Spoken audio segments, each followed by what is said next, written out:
The US sends military support to the Middle East while European leaders campaign for an Israel-Hamas ceasefire. Residents have been evacuated as a large wildfire near Athens continues to spread.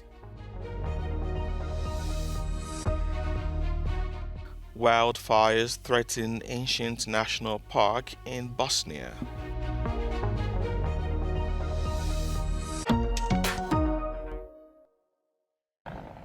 A major wildfire continued to rage in the northern suburbs of Athens on Monday. It has triggered evacuations in several areas after firefighters warned that homes, businesses, and schools were under threat. Authorities say the fires broke out in 40 different locations and that efforts of firefighters and water-dropping planes are being hampered by swirling winds. More than 700 firefighters, backed by 27 special wildfire teams and armed forces personnel, were battling the flames. At least 18 people have been injured, mostly due to smoke inhalation, as the blaze that started on Sunday reached outlying sections of a suburb about 15 kilometers from the city center. The wildfire raced through pine forests, left tinder dry by repeated heat waves this summer. Wildfires are frequent in Greece, but authorities have said climate change is fueling bigger and more frequent blazes.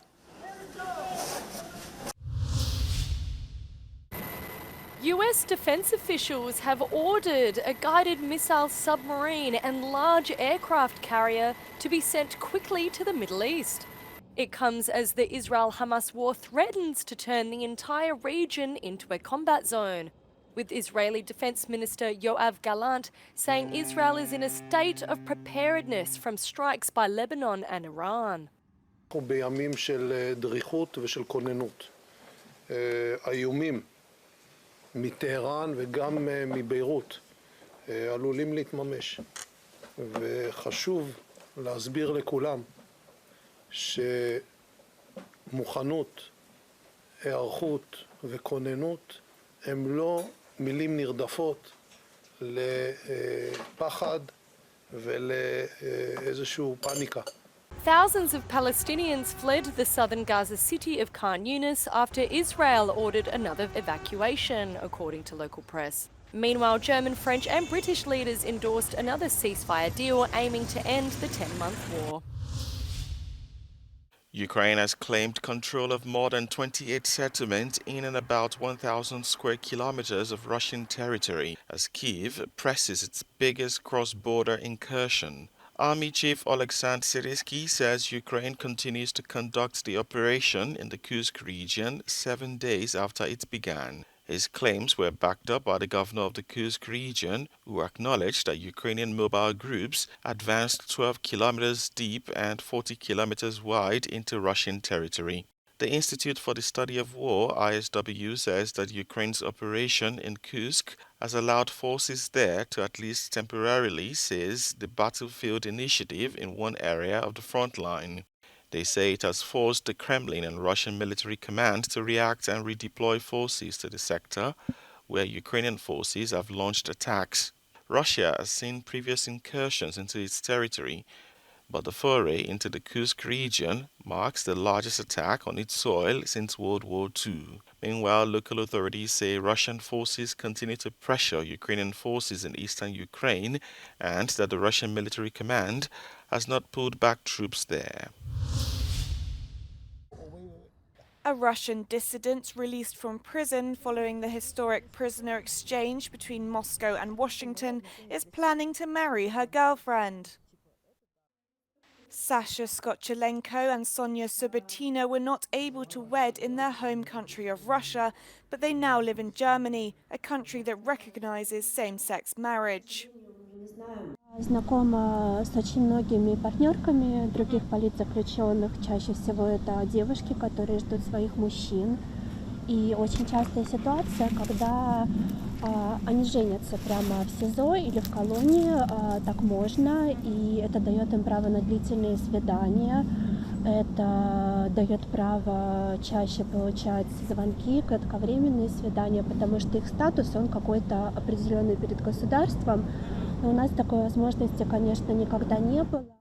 Same-sex marriages were effectively outlawed in Russia in 2020 when President Putin pushed through a constitutional reform to extend his rule. One of the clauses of the reform stipulated that marriage could only be officiated between a man and a woman. But the couple have now begun a new life in Germany after Skochelenko spent more than 2 years behind bars for protesting Russia's war against Ukraine. Slovakia's national theatre is not usually a site for demonstrations. But thousands gathered in front of the building in Bratislava to protest the sacking of its director, Matej Driliška, and the head of the Slovak National Gallery, Alexandra Kusa, by the country's culture ministry, in what some in the country see as a political purge. Organisers say around 9,000 people attended the rally. The position of Kusa and her peers has been fragile since former TV anchor Martina Simkomikova was appointed culture minister last October by Slovakian Prime Minister Robert Fico.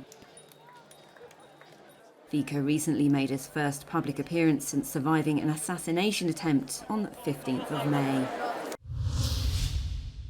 A fire in Tientist has spread to the Sutjeska National Park in Bosnia and Herzegovina. Authorities say the fire has put the centuries-old coniferous forest at risk. They requested assistance from the armed forces of Bosnia and Herzegovina to combat the fire at the Tientist site. Around 150 hectares of forest and pastures in the Sutjeska National Park are currently on fire. Veoma teška situacija, posebno drveće koje se obrušava, kamenje, širi.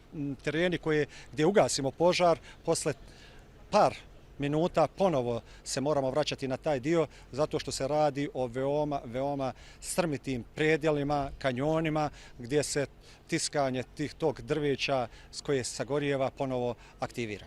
Meanwhile, Albanian firefighters battered flames in the town of Finik on Monday, as fires continue to rage in at least 11 remote mountainous spots in the region. Fire teams were seen using helicopters and water hoses to control the flames within the mountains of the town, located 255 kilometers south of the capital, Tirana. The Albanian Defense Ministry reported that flames in the dry mountain along the border with North Macedonia to the east had been ongoing for a week.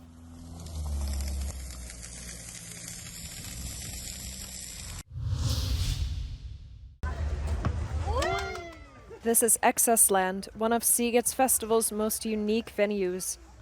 Here, festival goers can experience what it's like to live as a person with a disability. There are a range of activities from wheelchair fencing to painting without hands.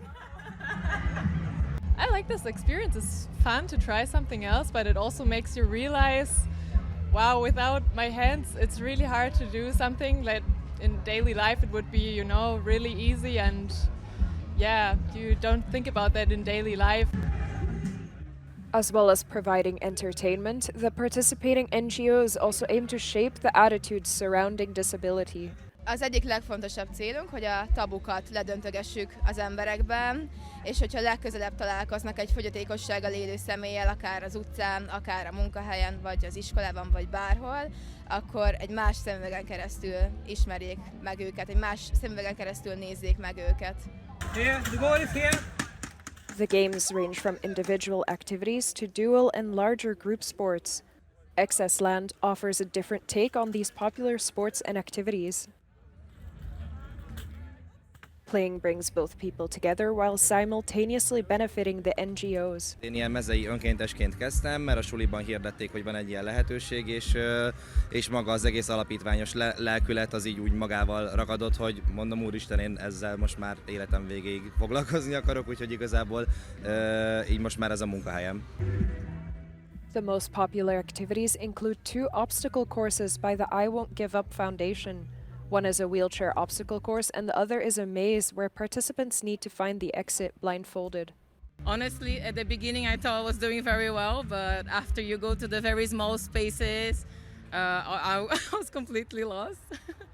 So it's fun for us and it's a ludic way to put ourselves in their shoes, but I cannot imagine how hard it is to do this every day. In addition to playful learning, the venue has another very important function. Az Access Landben azokat is várják, akik maguk is speciális igényekkel élnek. Itt lehet például kerekesszéket bérelni, a gyengénlátók pedig kísérőt kérhetnek maguk mellé. Magyar Ádám, Euronews, Budapest Szigetfesztivál.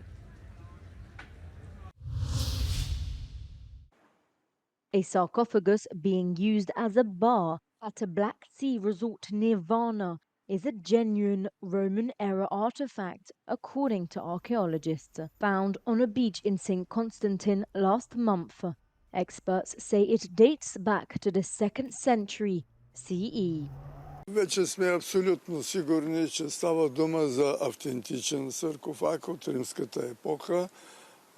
Най-общата му датировка е 2-3 век, но някои детайли подсказват, че може би можем в по-тесни рамки да го отнесем към 2 век. According to archaeologists, this raises serious questions about the preservation of cultural heritage in Bulgaria.